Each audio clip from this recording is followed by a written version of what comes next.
In today's video, I'm going to teach you how to export your Canva design to vector SVG file in Adobe Illustrator.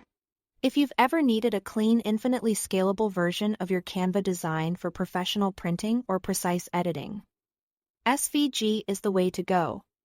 And I'll walk you through the process from start to finish. First, open your design in Canva and take a moment to confirm you are using vector-friendly elements. Vectors are things like shapes, icons, lines, and text. These scale perfectly without losing quality.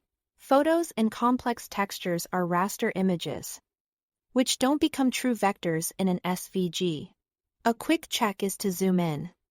If edges look crisp at any size, you are likely working with vector elements. Keep your design simple and flat when possible, and avoid effects that could be rasterized during export. When you are ready, click Share in the top right corner of Canva. Then choose Download.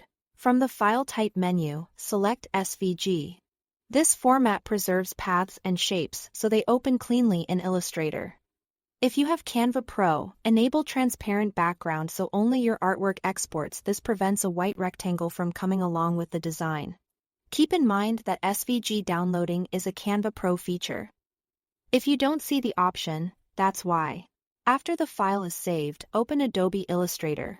Go to File, then Open, and select the SVG you just downloaded. Illustrator will import your Canva artwork as editable vector objects.